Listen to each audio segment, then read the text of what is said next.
Shawn French, what up?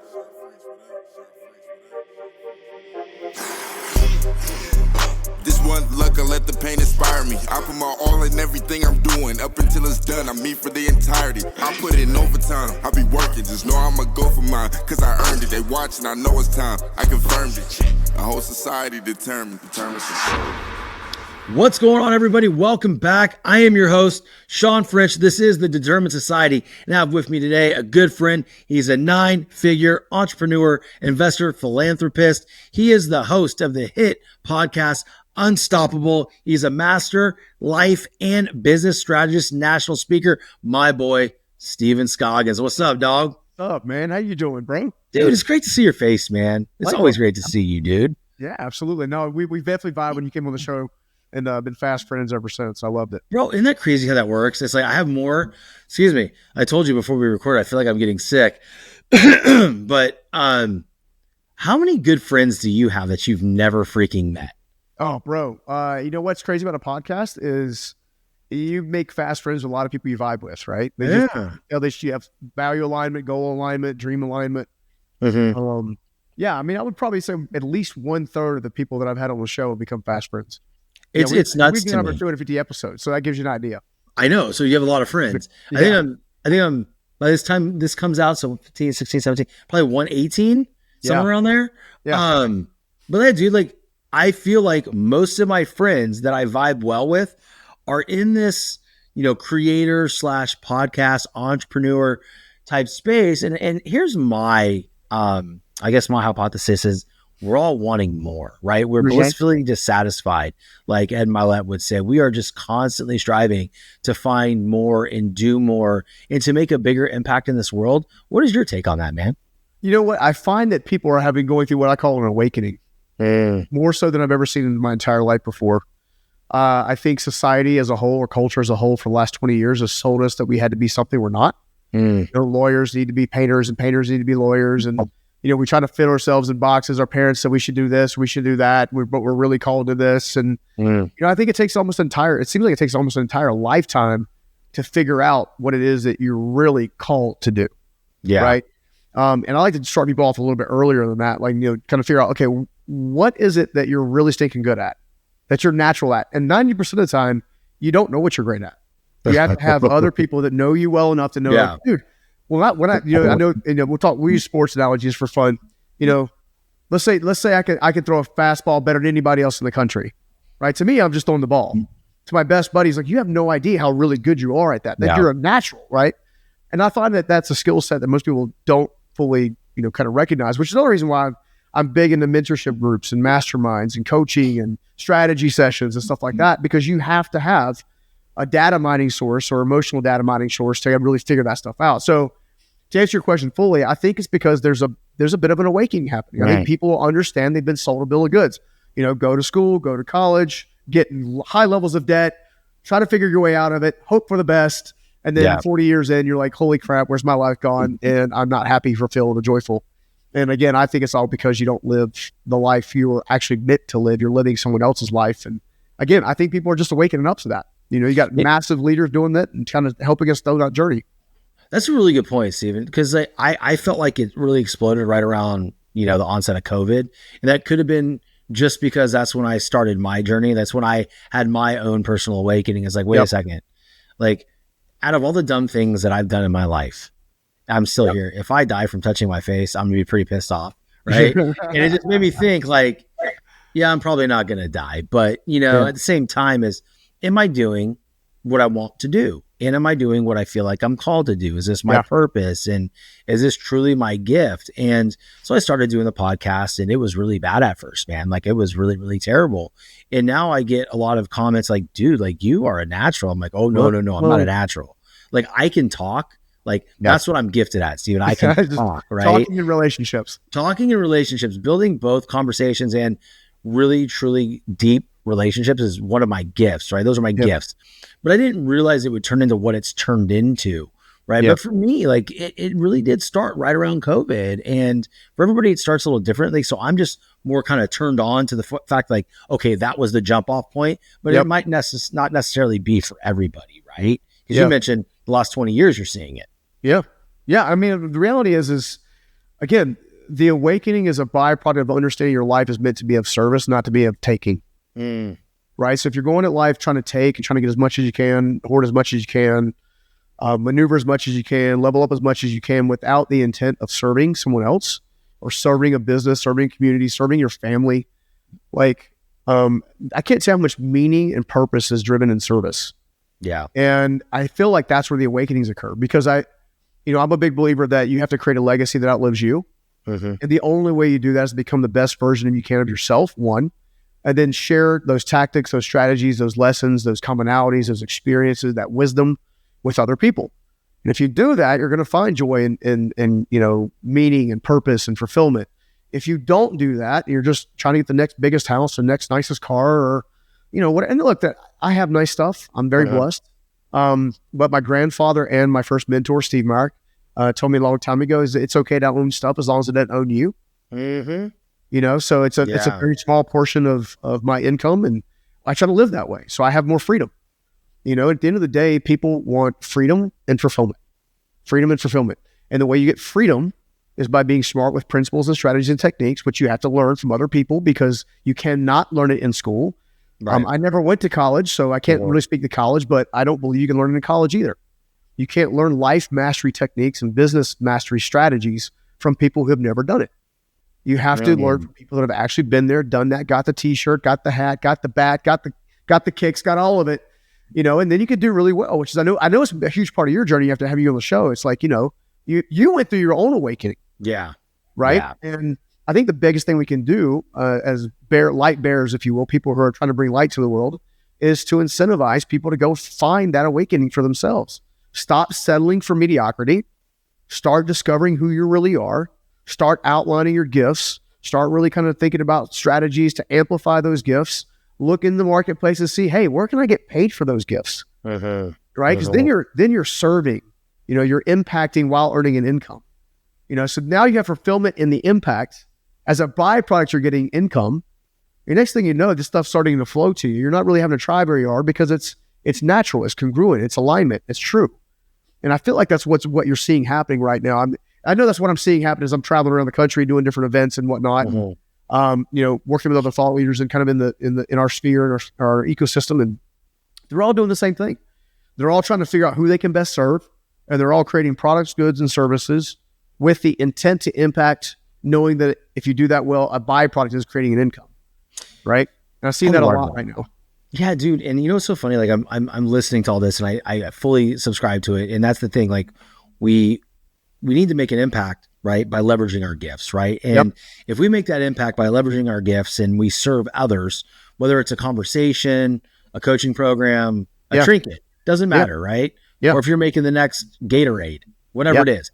Like you will be paid for that. But I think a lot of times when people go through that journey, and it's something that I experienced early on, and it's something that I really try to explain to people that are just getting started, like, hey, how did you build this? And like, I want to be where you're at. Like right now, I'm like, well, I don't even know where I'm at right now. And I think that's partly why I'm being successful, because I don't really turn myself on to that. Like I just, I know I have a purpose. I'm nowhere near where my purpose is. So I feel like every day I'm constantly pushing and pulling to get to that level that I want to be at.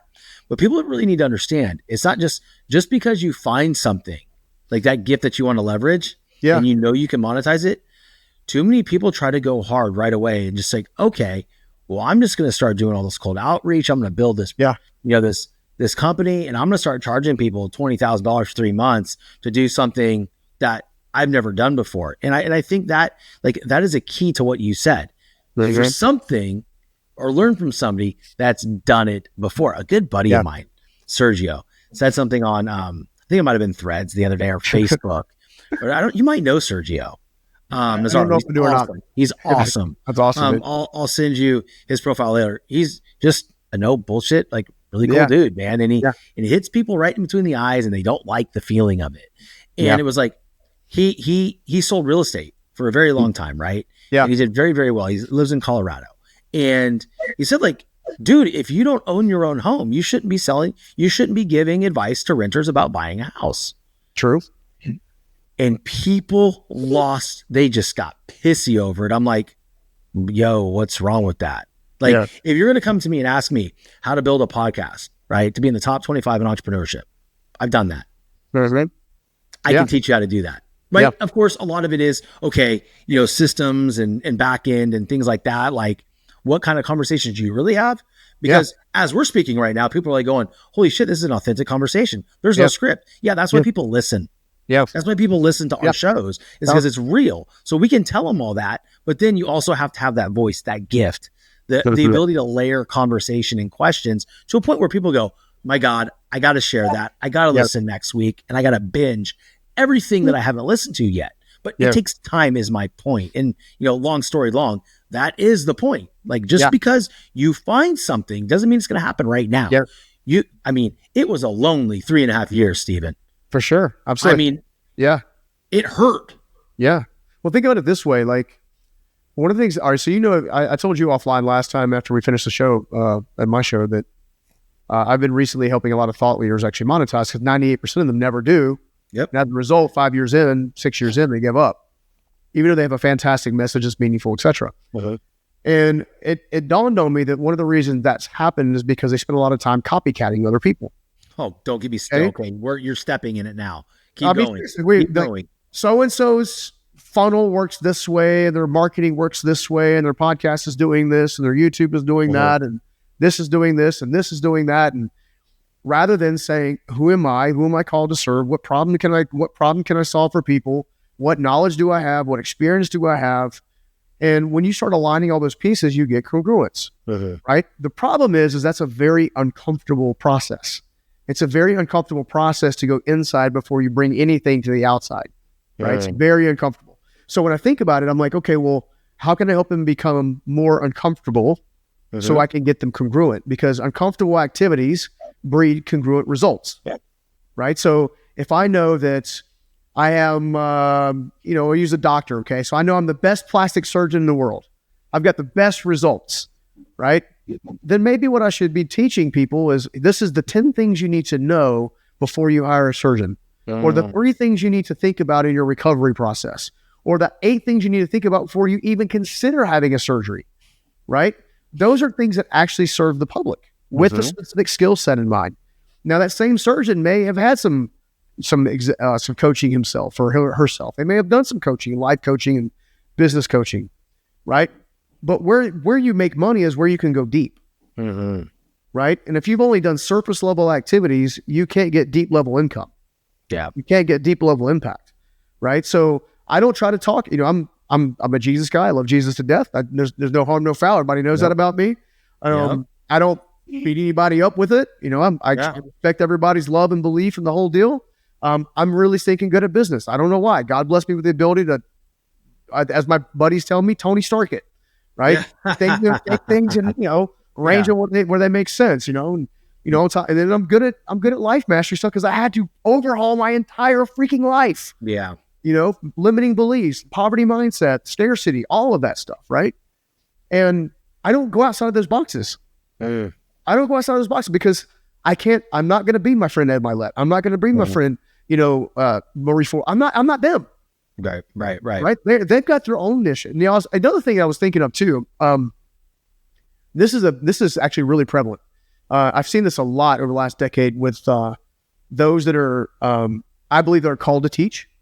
They get intimidated when somebody else is actually called to teach on the same subject matter, not realizing that the lens in which they teach it through will reach a totally different audience than person over here.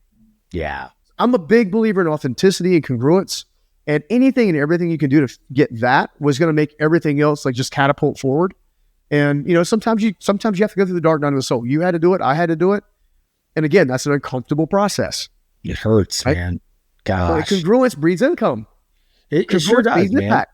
And dude, like it's just one of those things, man. When you started talking about the copycat, I gotta go back to that. You went a different route than I thought you were gonna go, but I think it's all relevant, right? So, I saw some things go on. You see it all the time on social media, right? Nobody has their own thoughts. Yeah. Like, and I don't say nobody. I mean, I haven't seen you craft anything other than who Stephen Scoggins is. I try. Same here, right? Like, nothing we're saying is proprietary. Let's just all, like, I'm not on a soapbox here saying like we have our own intellectual property and you know what? No, we're all saying the same type of thing. It all has the same ideas, right? Yeah. But how we deliver it and it's completely, it should be completely, your own. Yeah. And I'm still seeing people, I'm still seeing things like, why are you watching Netflix? Like, dude, I watch Netflix all the time. Like the clickbait break for a hot minute. That's why. Yeah, I was like, dude, like at night I'm gonna watch Hulu and I'm gonna watch Netflix with my wife. What's wrong with it? And I think a lot of times, influencers to get these clicks are spitting a nasty narrative that I think is very dangerous to the the general public. Like you have to be able to sift through the BS, and I don't think a lot of people have the ability to do that. And then they say, I'm not watching Netflix and I'm waking up at 2 a.m. and I'm going to lift and I'm, it's 11 a.m. and I've already worked out 17 times. It's like, it's amazing how other people can make you feel guilty. It's like, dude, right? I mean, dude, it's just crazy. So here's, again, there are business principles and life principles that lead you somewhere. All right. So I'm a big believer that principles govern promises. Mm-hmm. So if you want to live the promise of financial freedom, you have to follow specific principles to get there. You want a beautiful relationship with your partner? Great. There are principles you have to get there. Like, don't lie, don't cheat, stay connected, be intentional, like silly stuff, right? And the same holds true with professions and career and all that kind of stuff. I saw about 3 years ago a big shift into the just be gritty, just be determined, and there's truth to that. Mm-hmm. But what I saw happen was just being communicated in such a way where people were angry about it. Like, you got to be like so driven that you're angry about it. I'm like, that's not how Where's the joy in that, man? Like, I just got up and put one foot in front of the other and just kept going. And life hit me and I hit, and I had to recover. And, it's just, I think there's more said in determination when determination meets diligence. Mm-hmm. Right? But in order to create determination that meets diligence effectively, you have to determine high level priorities. Right. Right? So you have to get up already knowing what you want to do with your day. And whenever you get off track, you have to get back to that thing. Mm-hmm. Right. And by definition, that is determination, right? That's what you're all about. Determination. It's like being determined doesn't have to be angry. Being determined doesn't mean you have to model somebody else, copy somebody else, but you got to be absolutely congruent and consistent with yourself. Come on, man. How you wake up each day, how you show up each day, let your yes be your yes and your no be your no, and all good things will happen. I love this, man, because I this resonates with me. When I say I have a sadistic determination, because I do, it doesn't mean I'm a psychopath.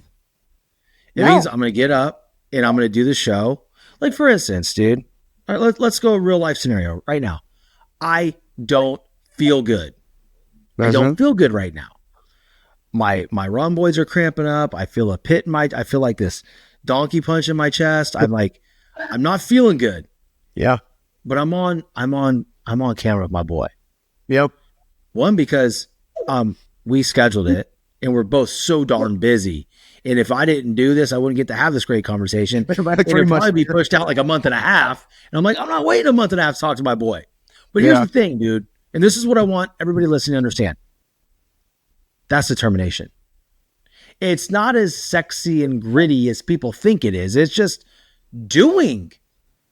It's just showing up. It is that relentless pursuit, right? In being congruent of what it is we are setting out to do, right? Yep. If I'm going to build this show and I'm going to do what I need to do there, then no matter how many people listen, because there was a time, bro, that I would look at my analytics. I'm like, oh my God, why am I even doing this? Like, there's like, I don't even know if my parents are listening. Like, like 25 listens. That was a real thing. Now we get to a point where, we had 96,000 downloads last month. I want to stop you there for a second, okay? Just for a hot second. I want your audience to understand this. Go for it. Because I think we gloss over human beings because we're focused on numbers. Not saying that was the case then, but no. Like, I decided a long time ago, one or none, I'm showing up. One or none, 10,000, doesn't matter. I just spoke at a conference, 500, 600, 700 people, which is great. I've also spoken at conferences of 2. Right? The most effective people I know It's not about the audience, it's about showing up for the audience person that's there. So those 25 people that were listening, it doesn't matter if they were just family and friends. Yep. Right. You were giving your absolute best. And I guarantee after knowing you the way I know you were dropping nuggets that they applied. Oh, right. Absolutely, man. If that wasn't happening, then it wouldn't have exponentially increased. Yeah. So I didn't want to take away from the fact, because I really feel like, especially in today's culture, if we don't have 100,000 followers or a million subscribers or whatever, we feel less than. Right. Not realizing the person that's on the other end actually needed the content that we were sharing that day, which is why they were there that day. Yeah. Right. You're by definition creating a broader impact because you chose to show up. Yeah. And I think that's the point, right? You know, to your point, like, and you know me, I 100% agree with what you're saying. Yep. It's just those numbers don't turn into what they are now if you do not continue to show up. 1,000%. And those individuals, those 25 or however many now that are showing up and consuming the content, aren't they determined for listening to the Determined Society or the show Unstoppable? Yep. 1,000%. 1,000%, right? They're telling friends and family because they got impact. Yeah, man. Yeah, dude. I love the you know me, you, and Amberly Lago love the word unstoppable. Yeah. It's almost like, do these three, like, do they plan this? So your show Unstoppable, man. I love it, dude. It's such an amazing show. I left you a gleaming review the other day, by the way. Oh, thank you, man. I appreciate it. Absolutely earned. But dude, that word unstoppable. Yeah. What does that mean to you, man? So unstoppable to me is not a word at all. It's a lifestyle. Whoa. Okay. So for the audience that doesn't know, I born and raised in a difficult environment, right? Did graduate high school, had to help family pay the bills, dropped out of high school, built a business from scratch, was homeless, a whole deal, right? And there's been a lot of people that have shared in my story, so I don't go into it as much as I used to, but the grand scheme of things, unstoppable is choosing to get up one more time you get knocked down, knowing that you're going to get knocked down thousands of times. Yeah. And it's okay. Right. Mm-hmm. I love the Rocky Balboa movies just in general, because the dude has every stinking time he gets his butt knocked down and he sulks for a couple few days or a week or licks his wounds and cleans himself up. And then he gets a coach, a strategist, someone in his ear like, dude, let's go. Right. Mm-hmm. And then he's all of a sudden he's lifting baskets and hanging from the ceiling and doing these crazy workouts as his rebuild, his rebirth, if you will, and if you're willing to face the adversity and lean into it versus trying to like resist it, not only will you move through it quicker, it'll elevate you faster. So you move through the transition quicker, but you also elevate faster because you mature faster. As you mature faster, you end up with more capacity. More capacity means more opportunity. More opportunity means your income rises, your relationships get better, your friendships get better, your community impact gets better, everything gets better. But it's only for those that refuse to lean away from adversity. They have to lean into it, right? And for me, unstoppable is a lifestyle, right? It's a predetermined choice. I don't wake up each day and wonder if I'm going to commit this day. Like I'm like everybody else. I'll go through insecure moments every now and again. Like, I had a client recently that didn't work out the way I wanted it to. And I was like, dude, what's going on? And then it took us 2 weeks to work it out. Right. But in the middle, I was like, should I really be trying to do this? Like, everybody faces that. The difference is we kept going. Yeah. Wow. You see what I'm saying? And being unstoppable, again, you want a great relationship? Great. Be intentional. You want high levels of financial impact? Great. Be intentional. Right? You want to wake up every day on purpose with a mission, with fulfillment and meaning and significance and joy? Great. Be intentional. Right? Don't let your circumstances dictate your opportunities. Let your opportunities translate your circumstances. Does that make sense? Yeah, it makes perfect sense to me. It's funny because when I wrote my book, Unstoppable, it was about all of my daily habits that got me from, being from rock bottoms, high school teacher, like no money at all, to six figures within 7 months. I mean, it's a true story. It happened. Right. Yeah. And most of it, when I was writing it, was just about, okay, these are just my processes. This is my strategy. Yeah. But really what it was a lifestyle. Yeah. I mean, and I think that's I love that you said that, dude. I love that you said that because the clarification of not a word, but a lifestyle. That just resonated with somebody listening right now. Yeah. They're like, oh my God, I don't need to talk about it. I need to live it. And when you live it, these amazing things happen to you. Right. Yeah. And I think that another thing that really caught my attention when you were speaking there was, insecurities, limiting beliefs. Right. Mm-hmm. these limiting beliefs are wired, they're there, and they're trying their best to hold us back. But you and I speak a lot about, we both do, about overcoming limiting beliefs and insecurities. Yeah. What are some of the strategies that you've, utilized yourself to rid? I don't want to say rid them, because we never get rid of them completely, but we can manage through them. Right. Yeah, you do level up. So as you're able to conquer a specific limiting belief, you're able to live out a specific new level of fulfillment that then you have to conquer yet another limiting belief. Okay? It's a transition process. So one of the easiest tools that I've ever used to work through limiting belief issues is to remind myself of times when I thought I couldn't do it, and when I pushed through, great stuff happened. Right? And I use that all the time. I forgot there's a term for it. It's like success bias. Like, okay, for example, I built a large company from homelessness out of the trash piles of a construction site. Okay. Many, many times in the course of that 25-year history before I exited last year, that I want to give up. I wanted to give up on myself, me learning how to lead, me learning what accounting looked like, me learning what efficiency looked like, operations looked like, fulfillment looked like. Like, there was 1,000 times I wanted to give up. Okay.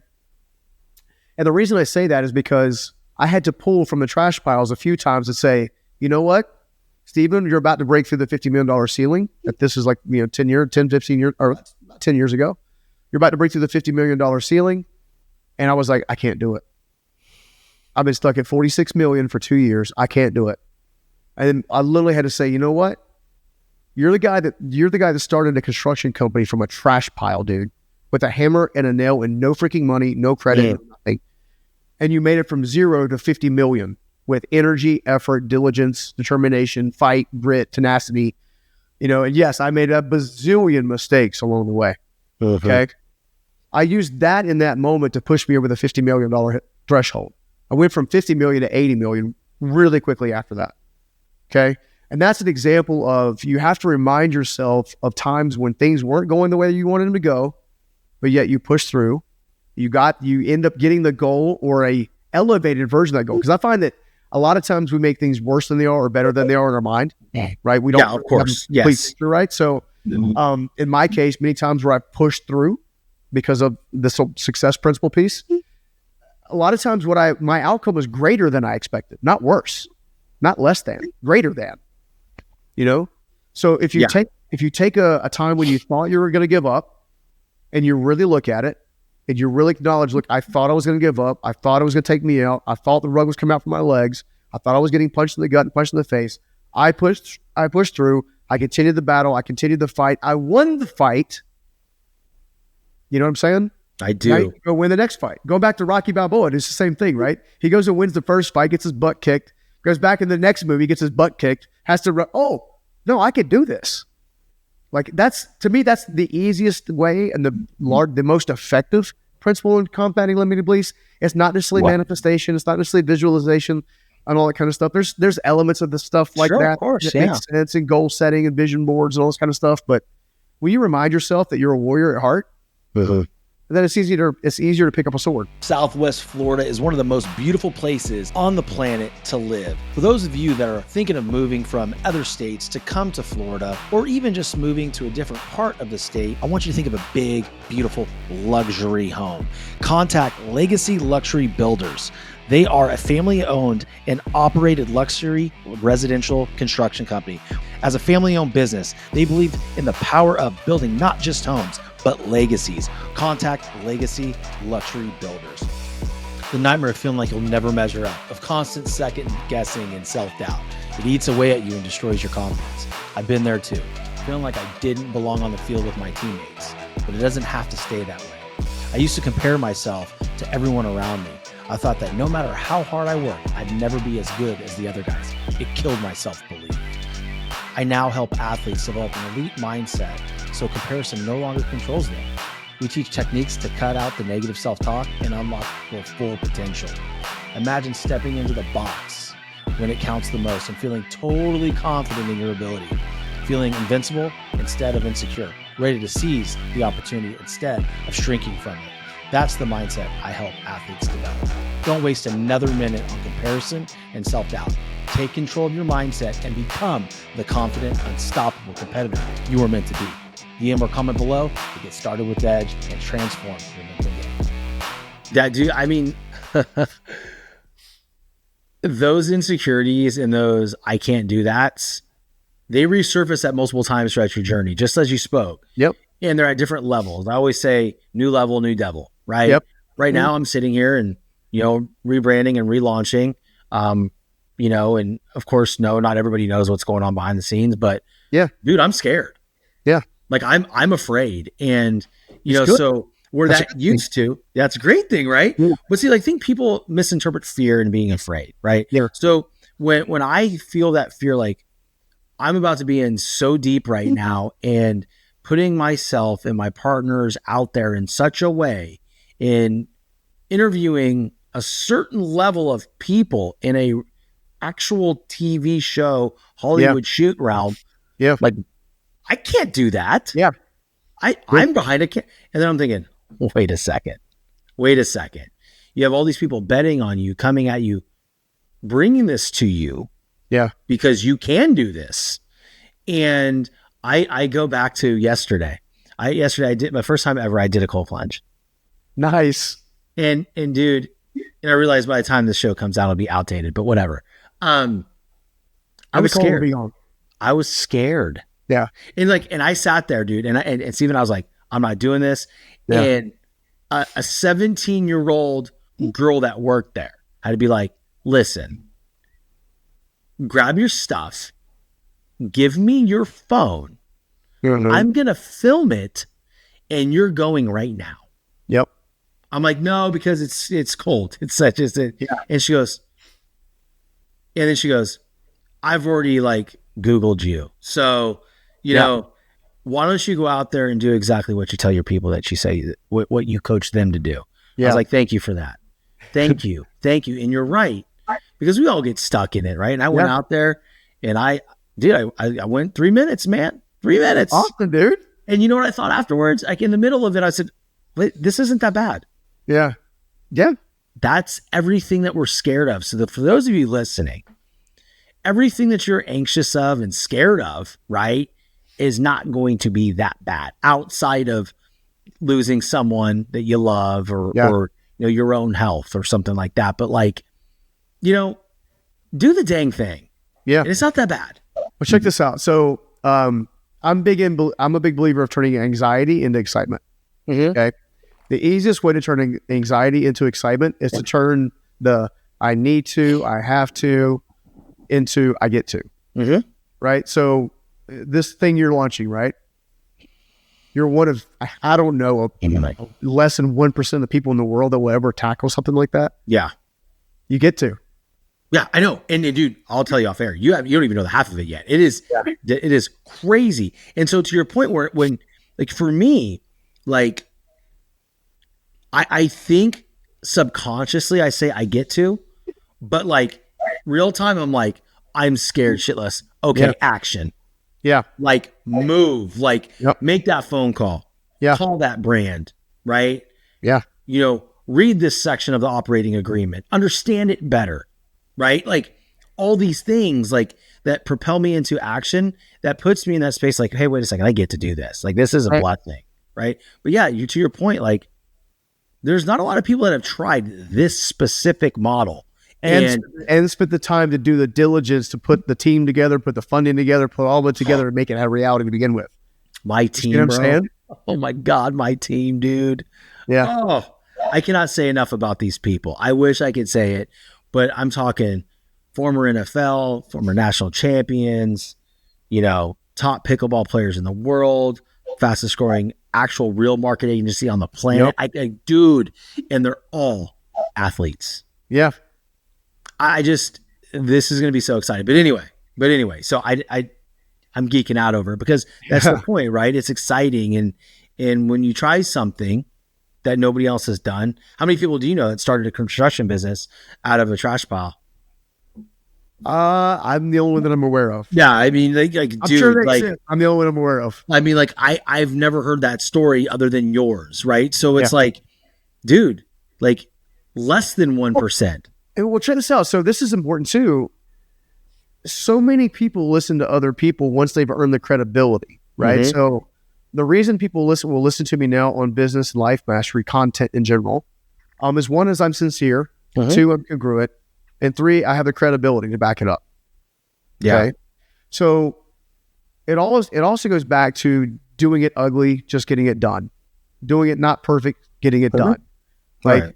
doesn't have to be perfect. It's an iteration. Like sometimes we feel like we have to be at like step 3.0 out of the gate, and you have to have a 1.0 and a 2.0 moment so you get the wisdom to know what you need to be doing and the character on your shoulders at 3.0 so you can handle it. I love that. You know what I'm saying? 0 are you on right now? Because I have no idea. Bro, Wow. I quit counting because I just try to live well and do well, right? So I'm like Apple 15. Like where are we at right now? I guess I'm a 15 Pro Max. I don't know. Oh my gosh. I don't know, man. It's just crazy. But no, these are all great points, man. And when you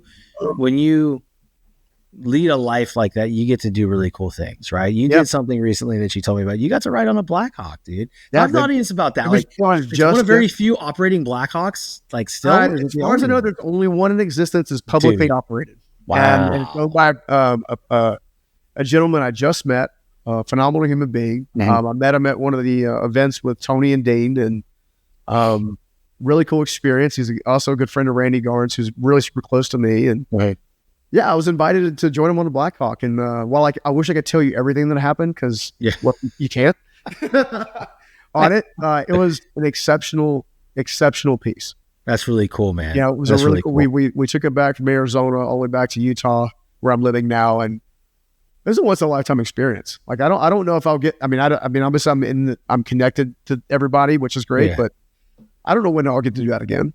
Right. And I'm now one of, 20 people that have ridden a private Blackhawk around the United States. That's nuts, dude. You know what I'm saying? Did you take videos and pictures and stuff? I did. Some of them we put on social, some of them we can't put on social. But yeah. Oh, I'm going to have to go check it out. You have to send me some. We did a couple reels yesterday while it was actually happening. But I got to go check them out. Or you can send them to me on my cell. Yeah. No, that's the thing, though. It's like you get to do cool stuff when you have your credibility stripes. Mm-hmm. So why resist the credibility stripes? Why not just lean into it? Focus, like literally lean into it. Yeah. Get stronger, get smarter, get better, and keep going. And cool stuff will happen. Cool stuff will find you. Dude, it's so true because I can think back to a time where, like I said, there was crickets. And like when you would approach partnerships and brands, it would be like, yeah, dude, no. Yeah. Now the response is like, hey, can you send me what your levels are? Like how much do I go in at? I'm like, well, wait a second here. Like we're there now, right? And I know that I'm still getting going. We're starting to build it, right? Like, and that's the thing. It's like, but I had to go through all those moments, right? And the listeners, like, you got to go through all the moments, and I'm still trying to figure everything out. And when you're raising money for meaningful endeavors, like all you have is your character and your integrity. Mm-hmm. That's what people are leaning into and choosing whether or not to invest into from the get-go. If they're in a position where they can invest and strategically do cool things and whatnot like that, they're coming in like, all right, well, how do I know this guy or this girl kind of thing? And they're thinking through that. Or I always check as many sources as I can. People that like, okay, this is the investment opportunity over here. Great. How many people do I know that knows that person? Yeah. And I said, hey, can you tell me about so-and-so? I don't tell them why I'm doing it. I was like, can you tell me about so-and-so? Are they good people? Tell me about it. That kind of deal. And that gives me peace of mind sometimes to choose to invest in certain projects. That's awesome, dude. That's credibility. Yeah. Right. Absolutely. So if you're incongruent and you're not living intentionally, you're going to make mistakes. You're going to break trust. When you break trust, you, by definition, delete future opportunities. Right? Absolutely. The reason you're able to raise funding and do the cool things for this massive project, what I'm super excited about, I know we can't talk a lot about it, but I'm super excited, right? On your behalf is because you have the trust. You have the character. People trust and know that if they partner with you, you're going to do everything in your power to make sure it's a massive success. Yeah, dude, 100%, man. And and I appreciate that, but it's something that you never know you're earning when you're earning it, right? Yep. You just you feel like you're Rocky losing your second fight. Yeah. Like that's all you feel. And I think there's a reason, going back to the Rocky references, I don't know of a young man in our era that did not love Rocky. And it was for a reason. America loved the underdog. America loved to see somebody win, get absolutely smoked and beat up, and have life happen to him, and then come back and win. Notice in every single Rocky movie where he got his butt kicked, he came back stronger. Yeah. Which is how he became victorious. Exactly. Like, that's what life and being unstoppable and being determined is all about. It's just getting stronger. Like, just get stronger. You get your butt handed to you, great. Pick up some more weights. Read another book. Hire another coach. Try again. Save up some more money. Yeah. Like, Walt Disney went bankrupt I don't know how many times before Disney World happened. Did you listen to the Founders episode of him? I didn't. Strong. No. Yeah. That's where I got the term sadistic determination from there. And he was determination. It was like there's something that they explained. He had a raw ingenuity and sadistic determination. Wow. Like the story of Walt Disney growing up as an entrepreneur and what he was willing to do in order to get to where he ultimately ended up is like, all we have to do to know everything about success and entrepreneurship and growing a brand and like you likes to say is growing and leaving a legacy that you can leave behind is all in that episode. Like, I don't ever really plug another show in my show unless it's the person that I'm speaking to, but that specifically, dude, like I would go back and listen to that. It is incredible. So watch this, right? Because we're close, because we have trust, right? You say, go watch this episode. What do you think I'm going to do? Oh, you're going to go right to Apple and you're going to find, and you're going to go to Founders and you're going to watch Walt Disney. You're going to listen to Walt Disney. Absolutely. Because there's relationship, there's trust there. Yep. Right. But if if in all the interactions we've had, if either one of us felt like we couldn't trust each other, you'd say, oh yeah, thanks. Yeah, cool. I'll check it out. Yeah. All right, cool, man. See ya. Yeah. You know what I'm saying? Like that's what I think people get wrong. I don't think people, because they're not living congruently day after day, then they can't earn the trust of other people because they don't even have the trust of themselves. Yeah. Trust is a funny thing, man. And I think a lot of times when people start doing business and doing something so different than they normally done before, and they can see that on the big movie screen of their mind what it's going to look like, but nobody else can. And a lot of times what happens is that person likes to try to skip level things on accident. On accident. It's never intentional. I did it. Shoot, man. To the point, I still think I do. Right? Sometimes you skip steps because you don't know they exist. Exactly. Yeah, that's why I'm a big believer in mentorship and coaches. Like I'm a big believer in having someone look over my shoulder outside of my purview, right? Because I'm living life from the inside out. Like I'm waking up with whatever beliefs are in my mind. I'm waking up with whatever relationship struggles I may or may not have, or like I have to have someone who can see clearer picture. Like if I can't be the mountain and the what do they call those binoculars at the same time? You know what I'm saying? No, yeah, exactly. It's funny. It's funny, man. But yeah, like to your point, like mentorship, good mentors, good mentorship will allow you to see a layer of existence that you don't even know is there. 100%. And that's why I love coaching. That's why I love, coaching. That's why I love doing these shows because like I learn. It's so funny. Like someone asked me like, what do you love most about podcasting and interviewing people? I said, well, other than the free coaching session. Yeah, right. And that's my answer. It's like, true. That really is my answer. It's like, I mean, it's true. I mean, I know what my hourly rate is. Right. Exactly. Same. Yeah. It's like, I don't have people on and I don't go on if there isn't something I can learn from that person and truly feel like, okay, this person could possibly be a part of my circle. Yeah. 100%. Right. Because dude, and what people don't realize is I could go into your request box and you can go into mine and be like, how are you functioning right now? Like there's like 1,000 requests here to come on this show. Yeah. And it's like, but those are also examples every single day. Oh my gosh. But it's also the example of skip leveling a step that you don't know exists. Yeah. Right.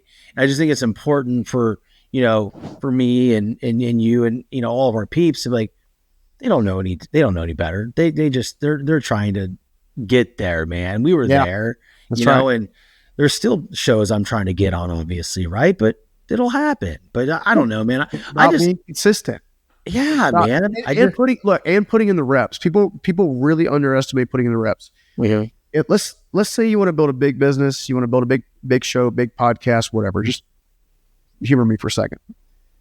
You're not going to come out day one with low levels of experience and come out and kill every show you're going to be on. Dude, if you saw me on the first podcast shows I was on, I was terrible. I was so bad. I was talking about all kinds of stuff and all kinds of different directions. And then I was like, wait a minute, the most successful people I see doing shows, they really hone in on one or two, three, maybe three things. Right? So then I stopped talking about dogs and cats and going wrong, and whatever. I started, okay, well, I'm going to focus on Jesus. I'm going to focus on business and life. Yep. Right? And then I was like, okay, well, how do I go deep in each one of those layers? All right, well, I understand the principles govern promises. I understand you have to create a legacy that outlives you. I understand that you've got to be willing to do today what others won't, so you can have tomorrow what others don't. And then it allows you to really kind of really hone in, and you get your reps and you get your practice. And as you get your practice, you get more opportunities. As you get more opportunities, you'll be on bigger shows. Yep. And that's just the way it works. No one's going to hop on a less than what they call a top 0.25% show on day one. I don't care how much publicity you get. Yeah. People have taken years to make those shows what they are. Yeah. Yeah. You got, it's okay to earn your place. It sure is, man. I'm laughing because when you said that you're free, if you go back and watch the first podcast you were on or whatever. Dude, I was an idiot. Dude. I was so bad. So bad. I'm embarrassed, right? So a lot of times Facebook is cool because it will remind you of how crappy you used to be. And so 9 years ago, I think I got 2 years ago today. I'm like, oh, what's that look like? I'm like, oh my God, your delivery sucked. Yeah. Well, it's crazy. It's crazy, but here's the difference between what a lot of folks do versus what people like yourself, myself, and other in our influence and circle do. We did it anyway. Yeah. We didn't care. All right. It's going to be ugly. It's going to be messy. I'm still going to try. Yeah. Well, look at Gary Vee in the wine library. Yeah. Worked out long term. Wow. How about that, huh? Everybody was laughing at him. Yeah. Now look at him. So look, dude, I feel like there needs to be a part 2. I feel like we need to do this again. Anytime. So let's connect offline and see if that's a possibility. But dude, thank you so much for always bringing so much value to the world, but more specifically today, my listeners. And I just appreciate you, man. I appreciate you, man. I really appreciate the opportunity to come and share with your listeners. Hopefully I dropped something that they can add to their lives. You absolutely A+ job, baby. A+ job. That, I'll put everything in the show notes, but why don't you give the audience a little bit how they can find you and what they can do to best support you right now, man? Yeah, you know what? I think if we're looking to support us, we're looking to grow. So likes, shares, and reviews. You can check out Unstoppable on all the podcast platforms. You can actually catch our episode on YouTube. Well, actually catch it everywhere, but YouTube where we actually get the vibe, on camera, which is always really cool. I'm most active on Instagram personally. I will tell you, my team is also in my DMs and stuff like that. So please don't try to sell me timeshares and followers and bots and whatever. They will. Don't worry. I will very quickly delete your stuff. And then we got StephenScoggins.com. So those are probably the two easiest way. We are everywhere. We're on X and TikTok and all that kind of stuff. But I am personally most active on Instagram, and that's just Stephen_Scoggins. Well, I'm gonna put that in the show notes. It's still weird calling it X, isn't it? It is. I don't know. Do you call it Xing? Like now, I call it Twitter. I think I still call it. I think what I still calls it a tweet. I call it tweets. I call it Twitter. Yeah. It's Twitter. Yeah. I'm sorry. It is what it is. But listen, man, thank you so much. Oh man, I appreciate you, dude. Thank you again. And you heard the man. Go check out his stuff. Leave some great reviews, but consume his show. Listen to it and find out where this man's heart truly is to get more of what you heard today. But until next time, guys, I want you to wake up and not just be determined, but also just move through your day. And you never know what good's going to come out of it. It could be slow for the first part of the day, and you could think that nothing you are doing is working and you're not making any progress. But then that one phone call comes and it makes your whole day. And then you realize being upset about the first part of your day is something you don't need to be wasting your time with. So that said, guys, continue to push forward, go chase your dreams, and we'll see you next time. Peace. Southwest Florida is one of the most beautiful places on the planet to live. For those of you that are thinking of moving from other states to come to Florida, or even just moving to a different part of the state, I want you to think of a big, beautiful luxury home. Contact Legacy Luxury Builders. They are a family-owned and operated luxury residential construction company. As a family-owned business, they believe in the power of building not just homes, but legacies. Contact Legacy Luxury Builders. The nightmare of feeling like you'll never measure up, of constant second guessing and self-doubt. It eats away at you and destroys your confidence. I've been there too, feeling like I didn't belong on the field with my teammates, but it doesn't have to stay that way. I used to compare myself to everyone around me. I thought that no matter how hard I worked, I'd never be as good as the other guys. It killed my self-belief. I now help athletes develop an elite mindset so comparison no longer controls them. We teach techniques to cut out the negative self-talk and unlock their full potential. Imagine stepping into the box when it counts the most and feeling totally confident in your ability, feeling invincible instead of insecure, ready to seize the opportunity instead of shrinking from it. That's the mindset I help athletes develop. Don't waste another minute on comparison and self-doubt. Take control of your mindset and become the confident, unstoppable competitor you are meant to be. DM or comment below to get started with Edge and transform your mental game.